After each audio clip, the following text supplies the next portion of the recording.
RCF Notre-Dame.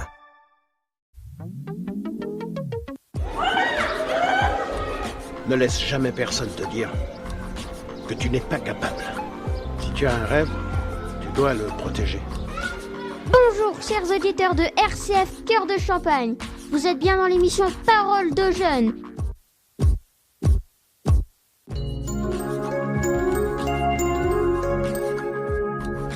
Écoutez les voix de demain. Les élèves du collège Notre-Dame de Châlons-en-Champagne prennent le micro et vous invitent à un rendez-vous captivant.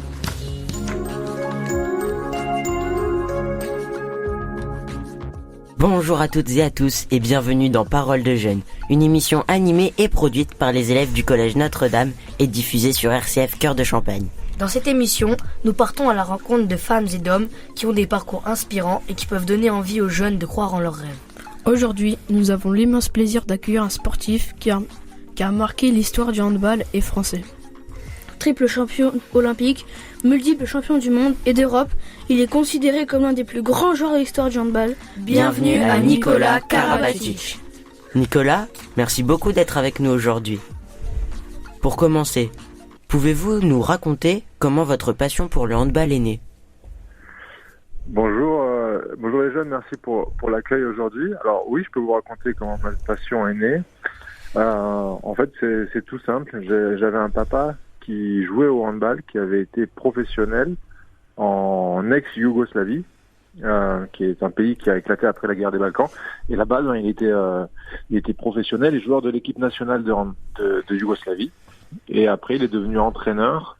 Et c'est lui qui m'a entraîné quand j'étais petit. Donc, je pense que j'ai voulu l'imiter et faire comme mon papa. Et donc, je l'ai eu comme entraîneur. Et c'est lui qui m'a transmis le virus et la passion pour le handball. Et il a transmis même à toute la famille, puisque mon petit frère a fait aussi du handball et j'ai joué avec lui en professionnel. Et donc, voilà comment ma passion est née. Est-ce que vous vous souvenez du moment où vous avez compris que le handball pourrait devenir plus qu'un simple sport, peut-être même votre métier ?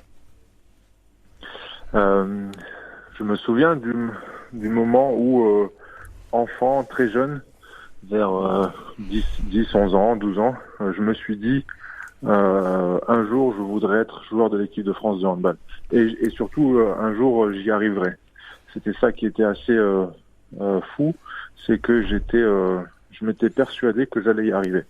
Et ça venait de deux raisons. Le fait que mon papa m'a toujours dit que c'était possible, qu'on pouvait avoir de grands rêves et qu'on pouvait arriver à tout dans la vie, mais qu'il fallait juste mettre une dose de travail, d'entraînement et à sa pratique et à ce qu'on faisait.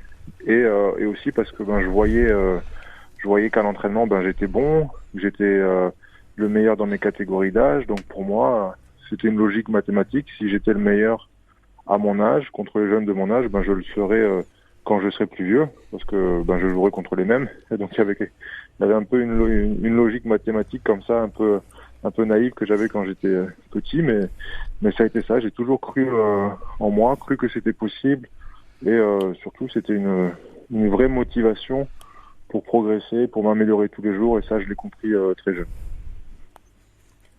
Votre palmarès est impressionnant. Jeux olympiques, championnat du monde, championnat d'Europe. Est-ce que vous avez un souvenir de victoire qui vous a particulièrement marqué ? Alors j'ai beaucoup de souvenirs de victoires qui m'ont particulièrement marqué parce que j'ai eu la chance de remporter énormément de médailles et de titres incroyables, que ce soit avec l'équipe de France, soit avec mes clubs.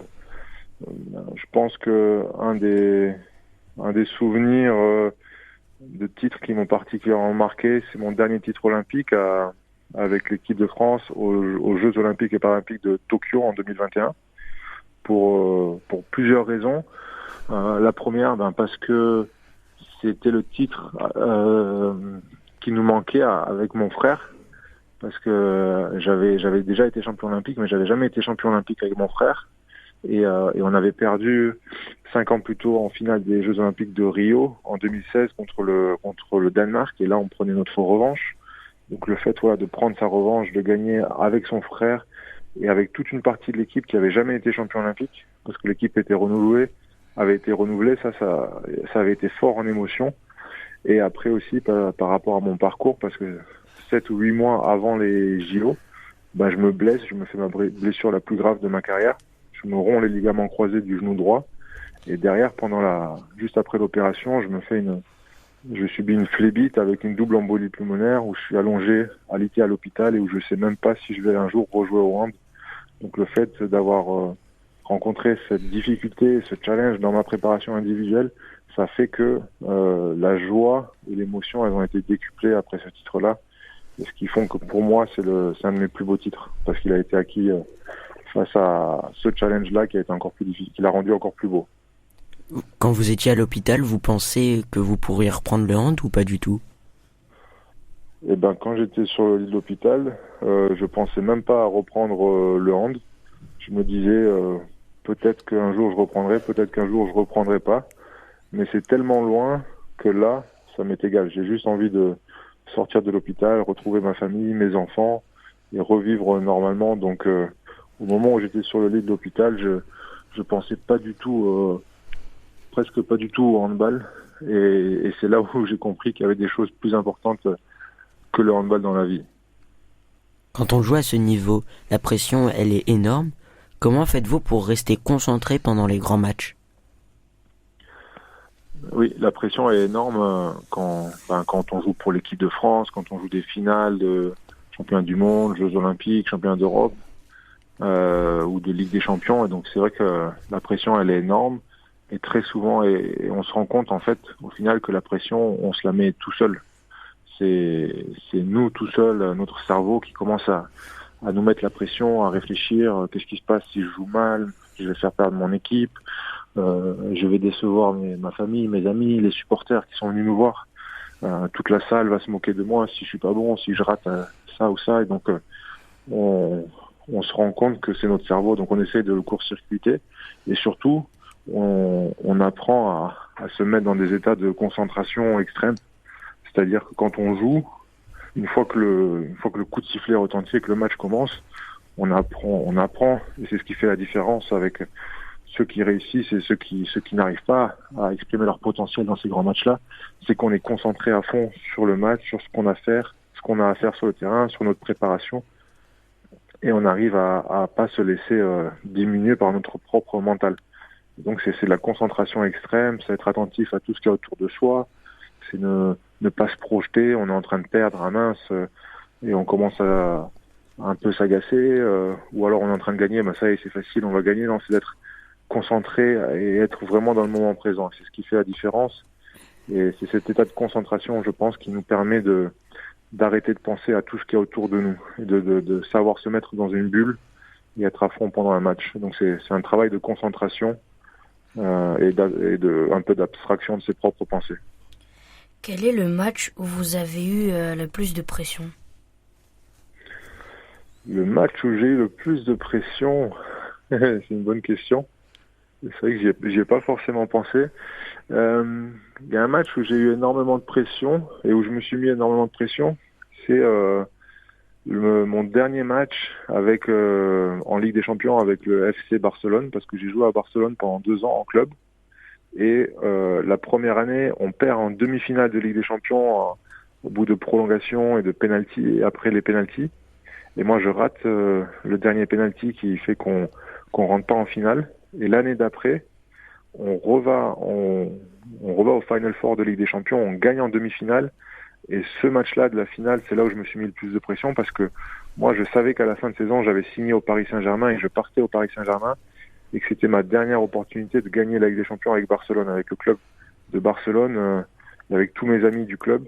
Et donc, je m'étais mis énormément de pression sur ce match-là.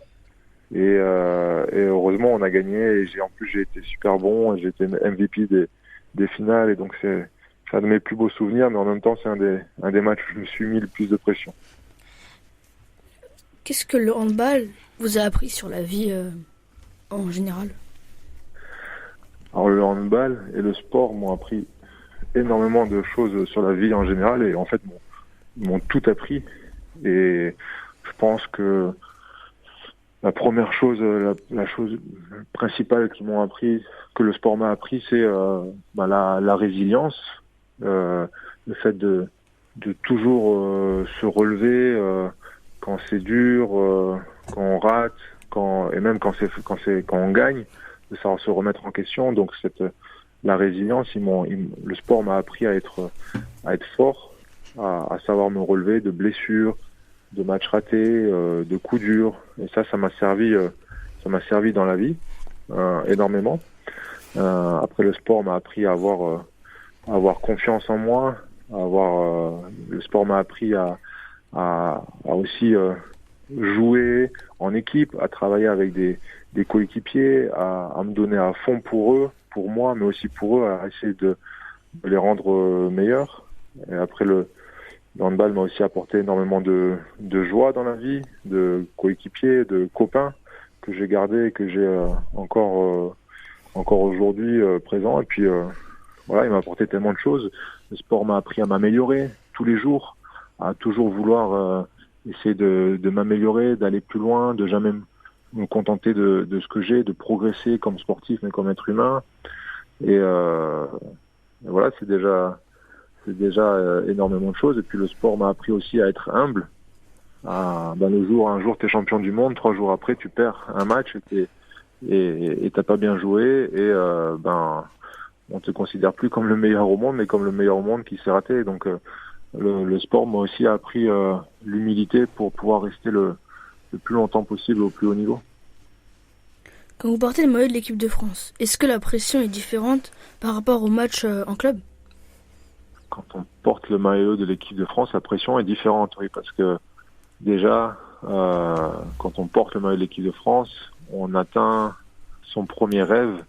Je pense que le rêve de tout enfant qui fait du sport, c'est de jouer et de représenter son pays. Donc, quand on porte le maillot bleu, c'est des émotions. Rien que de l'avoir sur soi, ce maillot bleu, c'est assez fou. Donc ouais, la pression, elle est différente parce que là, on sait qu'on joue pour tout un pays. Que même les supporters qui sont contre toi quand tu joues en club, eux, ils sont pour toi parce que tu portes le maillot de l'équipe de France. Donc c'est une pression différente. C'est une attente différente aussi. Et quand tu joues pour l'équipe de France, tu sais aussi que si le sélectionneur est pas content, c'est pas comme en club où tu as un contrat. Là, t'as pas de contrat et tu peux le prochain stage, le prochain match, tu peux ne pas être sélectionné. Donc oui, la pression est différente. La concurrence, elle est plus élevée parce que c'est tous les meilleurs joueurs du pays qui sont en concurrence et qui veulent jouer pour l'équipe de France. Donc oui, la pression, elle est beaucoup plus élevée et c'est pour ça que parfois on voit des très bons joueurs de club ne pas réussir quand ils sont appelés en équipe de France à exposer, à démontrer le même talent qu'ils démontrent en club. Parce que l'équipe de France, la pression est différente, le niveau international est aussi plus élevé et les attentes sont plus grandes. Quand vous regardez toutes les médailles que vous avez gagnées, est-ce que vous voyez des victoires, du travail, des sacrifices ? Quand je regarde toutes mes médailles, et maintenant je m'autorise à les regarder parce qu'avant je les regardais. Je les regardais pas forcément, je savais que je les avais, mais j'ai essayé de me concentrer sur ce qui arrivait devant moi et pas derrière, pour pas rester dans le passé. Mais aujourd'hui, quand je les regarde, je vois, ce que je ressens, c'est beaucoup de fierté. Et ce que j'ai en mémoire, c'est les émotions que ces médailles m'ont apportées et les souvenirs des émotions que j'ai partagées avec les joueurs et avec les membres du staff avec qui j'ai gagné ces médailles. Et c'est ça qui me reste aujourd'hui, la fierté et les émotions partagées lors de ces aventures-là. Merci beaucoup Nicolas Karabatic d'avoir pris le temps de partager avec nous votre parcours, vos souvenirs et vos conseils. Au revoir, merci les jeunes. Au revoir. Au revoir.